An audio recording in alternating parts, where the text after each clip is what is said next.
எல்லோருக்கும் வணக்கம். இப்போ நம்ம பார்க்க போகிற கதை த வோல்ஃப் ஆஃப் வால் ஸ்ட்ரீட். ரொம்ப த்ரில்லிங்கான கதை.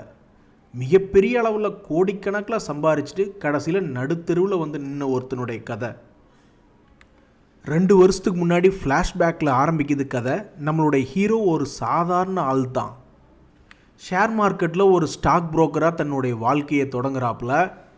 அவருடைய பாஸு ஃப்ராஸ்ட்டு ரொம்பவுமே ஸ்டைலான ஆள், பயங்கரமாக தொழிலில் பெரிய ஆளாக இருக்கிற ஆள். சில பேர் நம்மளுக்கு நல்லது பண்ணுறதை விட கெட்டது தான் அதிகமாக பண்ணிவிடுவாங்க.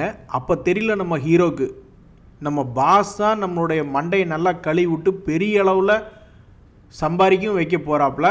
அதே சமயம் மொத்த பணத்தையும் விட்டுட்டு நடு ரோட்டில் வந்து நிற்கிறதுக்கு நம்மளுடைய பாஸினுடைய இன்ஃப்ளூயன்ஸும் ஒரு காரணம் அப்படின்றது அந்த நம்மளுடைய ஹீரோக்கு அப்போ தெரியல. நம்ம பாஸு எவ்வளோ ஒரு வில்லங்கமான விஷயத்தை சொல்லித்தராப்புல பாருங்கள்.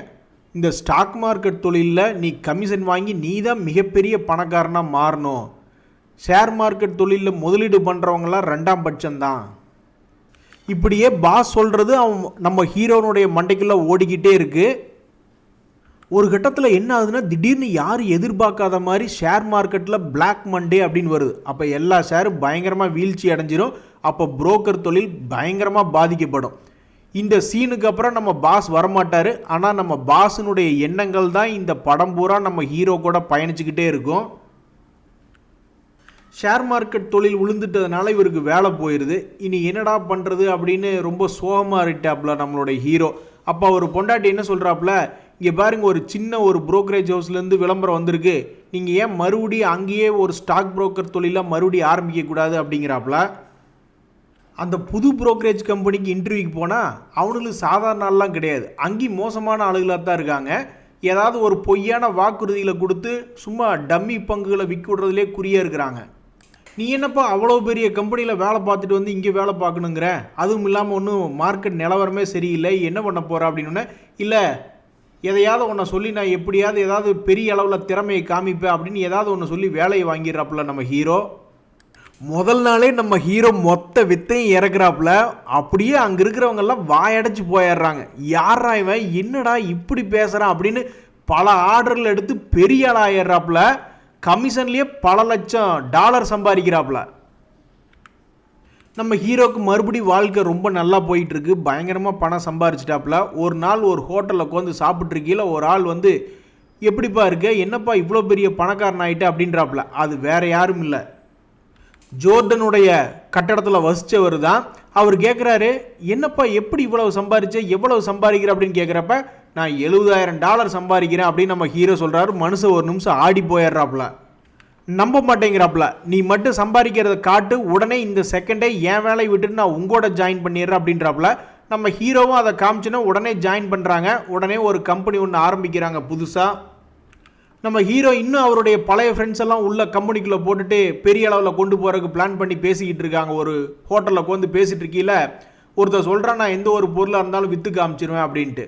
உடனே ஜோர்டனும் அவங்ககிட்ட இருக்கிற ஒரு பேனாவை எடுத்து கொடுத்து, இதை விற்று காமி அப்படின்னு சொன்னோடனே அவன் அப்படியே சைலண்ட் ஆயிடுறான்.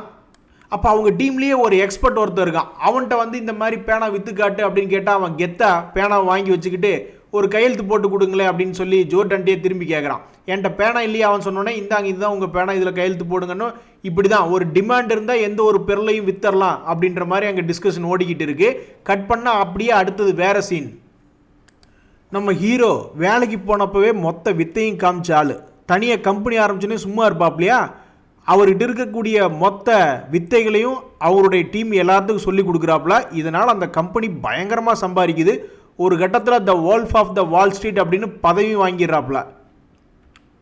இப்படி நல்லா போயிட்டு இருந்த வாழ்க்கையில் நம்ம ஹீரோ பேசாமல் இருந்திருக்கலாம். ஆனால் ஒரு பொண்ணு நவோமின்னு ஒரு பொண்ணை பார்த்து அந்த பொண்ணுடைய காதலில் விழுந்துடுறான். அங்கே ஆரம்பிக்குது அவனுக்கு சனி. இந்த விஷயம் தெரிஞ்சோடனே அவன் மனைவி விவாகரத்து பண்ணிடுறா. விவாகரத்தானதுக்கப்புறம் நம்ம ஹீரோ கொஞ்சம் கூட யோசிக்கல. அவன் காதலியே மறுபடி கல்யாணம் பண்ணிட்டு ரொம்ப சந்தோஷமாக வாழ்க்கையை ஓட்டிக்கிட்டு இருக்கான். இப்படியே ஓவராக ஆட்டம் போட்டுக்கிட்டே இருந்தால் போலீஸ்கிட்ட மாட்டாமல் இருப்பாங்களா? பங்குச்சந்தையில் ஆகாவளி பங்குகளையெல்லாம் விலை ஏற்றி விற்று விட்டு அந்த பம்ப் அண்ட் டம்ப் அப்படின்ற வேலையை செய்யும் பொழுது எஃபிஐனுடைய வளையத்தில் வந்து உழுகிறாரு. விசாரணைகள் தொடங்குது. பல நேரங்களில் தப்பிக்கிற மாதிரி இருந்தாலும் கடைசியில் மொத்தமாக மாட்டிக்கிட்டு அவங்க கம்பெனியை இழுத்து மூடுற மாதிரி வருது. ஜெயிலுக்கும் போகிற மாதிரி ஆயிடுது.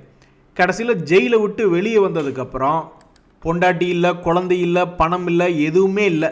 மறுபடியும் வாழ்க்கையை வந்து ஒரு தொழில்முறை பயிற்சியாளராக ஆரம்பிக்கிறாப்புல. ஒரு பேனாவை எடுத்து காமிச்சு யாராவதுனால இந்த பேனாவை என்னடா விற்க முடியுமா அப்படின்னு ஒவ்வொருத்தரையாக கேட்டுகிட்டே வர்றாப்புல.